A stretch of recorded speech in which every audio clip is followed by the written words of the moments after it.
Bring it. Hey, Chord Gloves here. Today we're going to be talking about diatonic 7th chords. So, diatonic 7th chords naturally follow from our diatonic triads. So, we create a diatonic chord set of triads. If you add sevenths, you get the diatonic 7th chords because they're going to obey the key signature. They're going to be diatonic. And the major key, it's not such a big deal. You only get one set. So, cool beans there.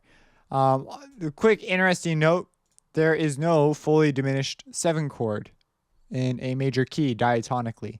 So just an interesting thing.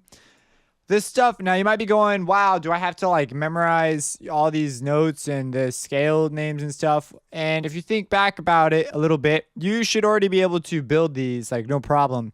If anything, you'll be able to build them a lot faster because now you know it's a 1 is always going to result in a major 7 chord. So if you're going to build a major 7 chord and on the 1 of a major scale that you're working on, your key signature will have you covered. You could just drop the notes down and you don't even need to worry about intervals. You just bang, bang, bang, bang, bang. You just drop them down. Boom, boom, boom. There's no accidentals, so it will naturally form the correct chord. But for now, it's mostly so we just know that these are things. We're drawing the connection to them being diatonic to a key. We're familiarizing ourselves with the fact that these chords, these particular ones, occur naturally inside the key. That's valuable because when we see it, we're able to say, oh, I know what this thing is. We're not going to talk about the job of the particular 7th chord. That's a topic we're going to save. That's actually quite a ways away.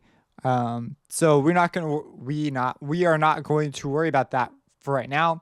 We just want to be familiar with them. And so our exercises are actually going to be just building these things so that you get a stronger 7th chord foundation. Often the 7th chords are the weaker points in students. And so it becomes troublesome in harmony 3.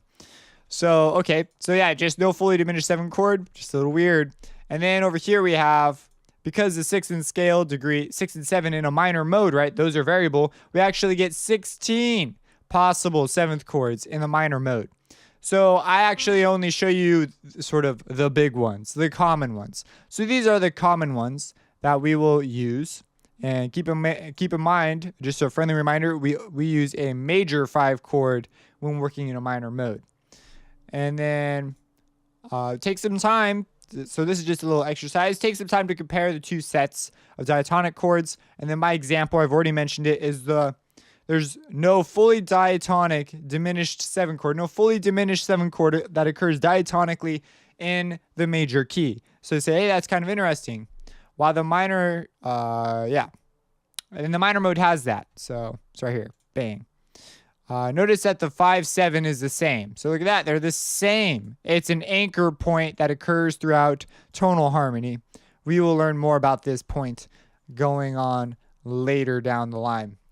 Anyways, this is just a brief introduction to diatonic 7ths. We're just drawing the bridge to, hey, these chords are diatonic. You should already be able to build the chords given, like, if I gave you a chord symbol and told you the inversion or whatnot, this wouldn't be that hard. In the minor mode, you can't necessarily rely on the key signature because, you know, we're using the raised or lowered 6 and 7. So you're going to have to think a little bit about those chords that depend on the 6 and 7. But for the most part, this should allow you to also build chords a little quicker. And as you get more and more familiar with keys and you write more pieces, this will become more of a second nature thing. If you have any questions about diatonic 7ths, let me know, subscribe, and have a blessed day.